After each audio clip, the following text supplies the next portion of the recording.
שלום לכם. זוכרים שפעם קבלן היה בונה בניין, ואחר כך הכרנו פרויקטים של כמה בניינים? אז חברים, זה כלום לעומת המגה שכונות של היום.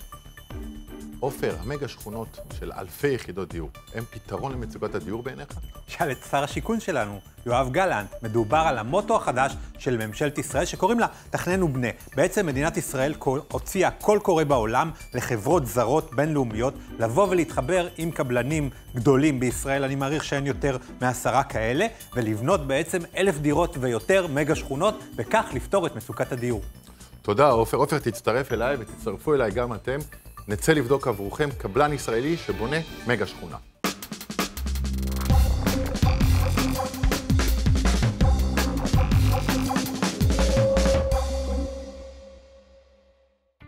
שלום, אבישי בן חיים, מנכ"ל חברת רוטשטיין, חברה לבנייה. אבישי, כשניגשים לבצע פרויקט בקנה מידה כזה של מה שנקרא מגה פרויקט, 3,000 יחידות, דברים כאלה, איך עושים את זה בכלל? קודם כל בודקים את הצרכים של אותו מקום. מאיפה מגיעים האנשים שיגיעו לגור באותה שכונה? אנחנו צריכים לצפות עתיד 10 שנים קדימה, 15 שנים קדימה.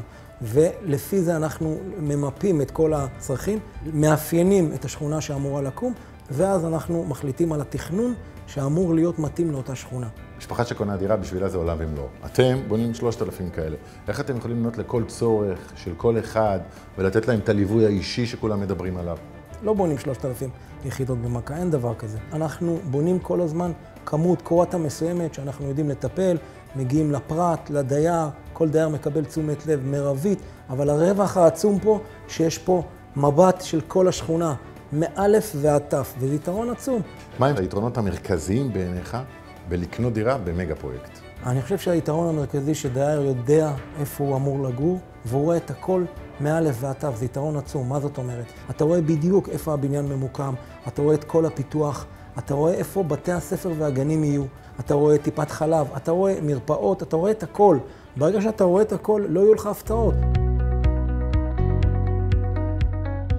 שלום עורך דין שלום וסרטל, יושב ראש חברת סביבך, שבונה מגה שכונה בשיתוף עם חברת רוטשטיין כאן בכרמי נדיב. שלום, מה אנחנו רואים פה?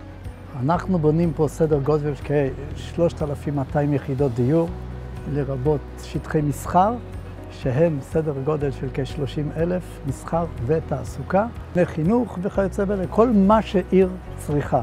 בתפיסה שלך, כשבאים לבנות מגה שכונה, מה היתרונות שיש ליזם, לחברה שבונה, למי שקונה ולעיר עצמה שבה נמצאת המגה שכונה? כשאנחנו מסתכלים על פרויקט בסדר גודל של מגה שכונה, אנחנו קודם כל מסתכלים על המכלול. שלב א', אנחנו רואים אותו כחלק משלבים רבים אחרים שיבואו לאחריו, וככה זה נבנה, בכל היבט שהוא, בהיבט התעסוקתי, בהיבט החינוכי וכיוצא באלה. אנחנו לוקחים כל ה-540 דונם, ללא תלות במנהל, ללא תלות בפיתוח של משרד הבינוי והשיכון, אנחנו מבצעים את הפיתוח, גם התזמונים של הפיתוח והבינוי נעשה בשלבים לפי תיאומים של ראש אחד. ראש אחד שכולל בתוכו אין את נושא התכנון, את נושא הפיתוח, אין נושא הקבלנים למיניהם, קבלני הפיתוח וקבלני הבינוי, וכל נושא של מחלקות הכספים, שיווק והנדסה ומשפטים, כולם עובדים בהרמוניה שלמה. תודה רבה לעורך דין שלום וסרטל. בבקשה.